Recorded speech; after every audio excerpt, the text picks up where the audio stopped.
Assalamualaikum warahmatullahi wabarakatuh. Alhamdulillah wassalatu wassalamu ala Rasulillah sallallahu alaihi wasallam wa ba'da. Ikhwan bidin, alhamdulillah, syukur kepada Allah Subhanahu wa taala yang hingga pada kesempatan di pagi yang berbahagia ini kita masih diberikan kesempatan untuk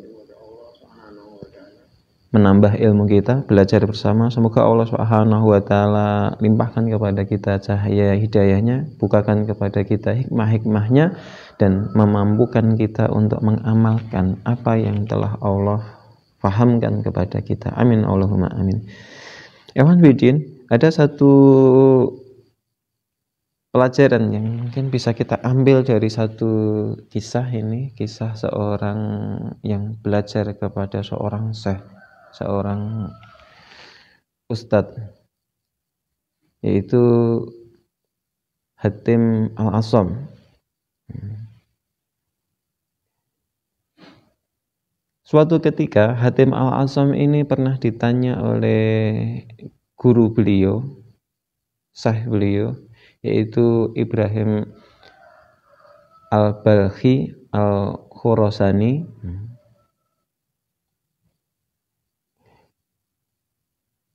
Beliau bertanya, "Wahai Hatim, sejak kapan kamu menemaniku?" Maksudnya menemani untuk mulazamah, untuk menemani untuk belajar. Karena kalau zaman dahulu itu seorang murid, seorang santri belajar itu dia akan mulazamah, mendampingi syekhnya, mendampingi gurunya dalam keseharian. Untuk apa? Untuk bisa mengambil ilmu, untuk bisa mengambil manfaat dari kebersamaan tersebut. Itu cara belajar mulazamah. Kemudian Hatim menjawab, sejak 30 tahun yang lalu. Lamanya seorang belajar, calon ulama zaman dahulu itu belajar mulazamah bukan hanya 1-2 tahun, bukan hanya sekedar 4-5 tahun, sampai 30 tahun. Hatim ini menyatakan bahwasanya saya telah menemani engkau wahai syekh selama 30 tahun. Maka Ibrahim kemudian bertanya lagi, apa yang sudah kamu pelajari selama ini? Selama kebersamaanmu denganku, apa yang sudah kamu ambil? Apa yang sudah kamu dapatkan? Itu apa 30 tahun? Kemudian Hatim menjawab, wahai syekh, selama 30 tahun ini saya belajar 8 hal dari engkau. Selama 30 tahun, ingat 30 tahun bukan 3 jam, juga bukan 3 hari, bukan 30 menit. Beliau belajar 8 hal saja. Bayangkan ini, untuk mempelajari 8 hal ini butuh waktu selama 30 tahun. Ini pun sekelas Hatim Al-Asham. Nah, sementara kita nanti akan bahas 8 hal ini. Nggak tahu nanti kita bisa berapa episode. Kalau mampu 1 episode, alhamdulillah. Kalau memang harus beberapa episode, jangan bosan, insyaallah. Kenapa? Hatim Al-Asham mempelajari ini 30 tahun. Ya. Maka Ibrahim kemudian berkata, inna lillahi wa inna ilaihi raji'un. Umurku habis bersamamu, tetapi kamu tidak belajar kecuali 8 masalah saja. Kok yo banget temen gitu. Kamu itu mau bersamaiku 30 tahun, kok kamu tidak mendapatkan sesuatu kecuali cuma 8 hal. Jadi kamu itu murid kayak apa? Kalau mungkin kita bahasakan dengan bahasa kita semacam itu. Maka kemudian Hatim kembali menjawab, wahai saya tidak belajar selain 8 hal itu, dan saya tidak senang berdusta. Orang ini jujur banget. Saya tidak mendapatkan sesuatu yang lain, saya cuma mampu mempelajari 8 hal itu. Adab murid yang benar itu semacam ini. Ngerti ngomong ngerti, tidak tahu bilang tidak tahu. Kenapa? Banyak di antara kita, orang-orang di sekitar kita, itu ketika dia belajar ditanyai, ada yang ditanyakan, diem. Sudah paham, juga diem. Kemudian dites, ditanyai satu perkara, juga diem, tidak ada yang jawab. Jadi paham, tidak ada yang tahu. Nah, kalau ini dicontohkan, ketika memang dia mampu mempelajari hanya beberapa, sampaikan, saya mampunya mempelajari itu toh. Saya jujur, saya tidak suka berbohong, saya tidak suka melakukan pencitraan diri, memanipulasi, enggak. Dia omong apa adanya. Saya tidak mendapatkan kecuali ya 8 hal itu.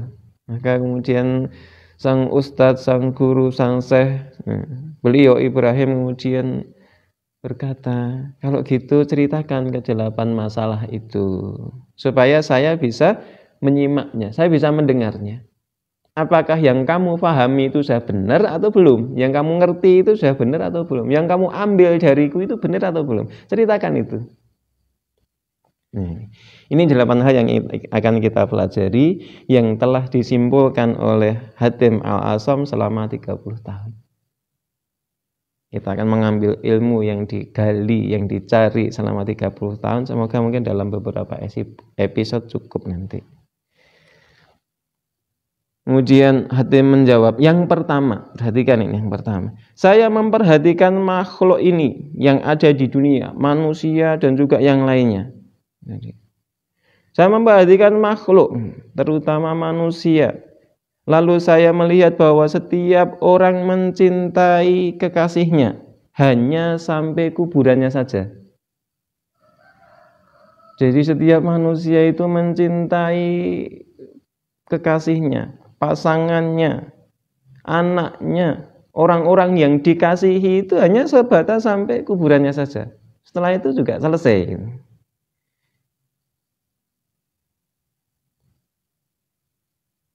Jika sampai di kuburan, maka dia akan berbalik untuk meninggalkan. Seorang anak mencintai orang tuanya, begitu orang tuanya sudah meninggal, diantar sampai kuburan, juga sudah. Setelah selesai proses penguburan, maka dia akan balik. Meninggalkan orang tuanya sendiri di dalam kuburnya. Itu. Seorang suami mencintai istrinya, aku sangat mencintai istriku, cinta mati ataupun lain sebagainya. Begitu istrinya meninggal, diantar sampai makamnya, dimakamkan, selesai, dia pulang. Bahkan mungkin dalam beberapa kasus, mungkin sebulan, 2 bulan, atau 3 bulan berikutnya, dia sudah nikah lagi. Bahkan ketika mungkin istrinya sakit-sakitan pun sudah mulai merencanakan, ini golek ganti nih sopo. Ini realita. Karena mereka Hatim itu melihat yang semacam itu, kemudian beliau mengambil kesimpulan. Lihatlah ini kesimpulannya. Sehingga dengan pengamatan itu, saya ingin menjadikan kebaikan itu sebagai kekasihku. Dia mencintai kebaikan, mengasihi kebaikan. Kenapa? Karena ketika ia masuk kuburan, maka kebaikan itu akan menyertainya, mendampinginya di alam kuburnya. Dia akan bersama dengan kebaikannya, ditemani, didampingi, dijaga oleh kebaikan yang telah ia lakukan. Kalimat ini sederhana tapi maknanya sangat luar biasa. Bahwa ketika kita menjadikan kebaikan itu sebagai kekasih kita, sebagai sesuatu yang kita cintai, maka motivasi kita untuk melakukan kebaikan itu akan jauh lebih luar biasa daripada kita menganggap kebaikan itu sebagai kewajiban. Kenapa engkau melakukan kebaikan? Karena saya mencintai kebaikan ini. Bukan karena terpaksa, bukan karena sekedar balas budi, membalas kebaikan orang lain. Enggak, karena kita mencintai kebaikan. Kalau kita mencintai kebaikan, apapun yang terjadi, kita akan menjadikan diri kita sebagai orang yang berbuat baik. Kita akan berusaha dalam kondisi apapun untuk berusaha menjadi baik. Kenapa? Kita mencintai kebaikan. Ahlul khair. Kita mencintai kebaikan. Sekecil apapun kita akan berusaha melakukan, tidak melewatkan. Kenapa? Kita mencintainya. Sebagaimana seorang mencintai istrinya, mencintai anaknya, maka dia itu ingin membersamai, ingin melakukan yang terbaik. Ingin melakukan yang terbaik. Seorang mencintai kendaraannya, dia ingin menjaganya. Tidak berharap itu ada goresan sedikit pun, tidak berharap itu ada kotoran sedikit pun. Dia akan jaga itu. Ini bukan hanya sekedar ya saya pengen melakukan kebaikan, tidak, tapi saya ingin menjadikan kebaikan itu sebagai kekasihku. Ini satu PR sendiri. Baru satu poin itu kita sudah mendapatkan pencerahan kalau saya gitu. Kenapa kadang-kadang kita merasa berat dalam melakukan kebaikan? Karena kita seringkali menganggap kebaikan itu sebagai beban. Tapi kalau kita menganggap kebaikan itu sebagai sesuatu yang kita cintai, kalau orang berkata hobi, ya, yang namanya hobi itu kan menyenangkan. Orang menganggap kenapa sih kamu buang-buang biaya, buang-buang duit hanya sekedar untuk ya sesuatu yang tidak penting. Kalau orang itu hobi, dia akan menikmati. Orang hobi ini ya, goes, sepeda pancal. Kita melihat mereka menghabiskan dana sekian juta hanya sekedar untuk sepeda pancal, ketika dipakai kemana-mana juga harus mengayuh, harus berkeringat. Tapi mereka menikmati. Kamu itu tidak ngerti kok orang tidak bisa menikmati sepeda, makanya kamu komentar kan gitu. Sama orang yang ya kalau sudah mencintai sesuatu kayak gitu. Maka jadikan kekasih kita itu adalah kebaikan. Mau orang pacaran itu ya, anak muda itu pacaran gitu. Hanya sekedar mungkin ngobrol, tapi dia akan habiskan waktu, habiskan biaya yang cukup banyak. Karuan nikah.